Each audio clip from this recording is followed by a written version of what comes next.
নারী স্বাধীনতার নামে এলো কলঙ্কের জোয়ার, কি নারীর অধিকার কখন জানি শেষ হবে এই অশ্লীলতার, কি নারীর অধিকার কখন জানি শেষ হবে এই অশ্লীলতার।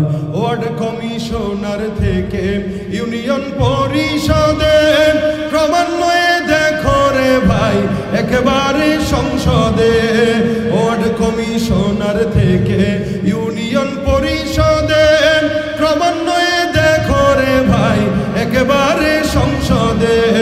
নারী থাকবে সুখের ঘরে এত কষ্টের কি দরকার, নারী থাকবে সুখের নীড়ে এত কষ্টের কি দরকার, কি নারীর অধিকার কখন জানি শেষ হবে এই অশ্লীলতার, কি নারীর অধিকার কখন জানি শেষ হবে এই অশ্লীলতা। এরাই নারীবাদী হয়ে আমাদের সামনে নারীদের অধিকারের কথা বলে, কিন্তু দিন শেষে অধিকারের নামে দৌলত দিয়া পারে এরাই নারীদেরকে বিক্রি করে, পাচার করে।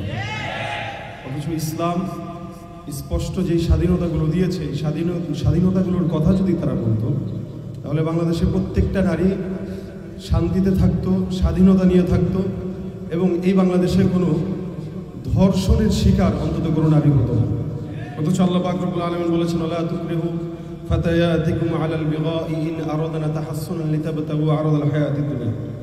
তোমরা ধন সম্পদের লোভে পড়ে যে সমস্ত মানুষ যুবতীদেরকে ব্যভিচারে লিপ্ত করে, এদের ব্যাপারে আল্লাহ পাক রব্বুল আলামিন কথা বলেছেন তারা যেন এটা না করে, এটা অত্যন্ত খারাপ। আজকে আমরা সংসদ থেকে বাজার পর্যন্ত সব জায়গায় নারীদেরকেই দেখি যারা অধিকারের নাম দিয়ে বেহায়াপনা অশ্লীলতার দিকেই আমাদের যুব সমাজদেরকে ধ্বংসের দিকে ঠেলে দিচ্ছে। আমরা চাই আজকের এই সেমিনারের মাধ্যমে বাংলাদেশ থেকে এই নারী কমিশন যেই আইন পাশ করতে চাচ্ছিল এটা যেন বাতিল হয়, এবং বাংলাদেশে ইসলামের আইন অনুযায়ী নারী স্বাধীনতা আসুক, প্রত্যেকটা ঘরে ঘরে শান্তি আসবে বলে আমরা বিশ্বাস করি। ইনশাআল্লাহ আমরা জাতীয় ওলামা মাশায়েখ আইম্মা পরিষদের পক্ষ থেকে এই বাংলাদেশে কোনো প্রকার ইসলাম বিরোধী আইন পাশ করতে দিব না ইনশাআল্লাহ। জোরে ইনশাআল্লাহ।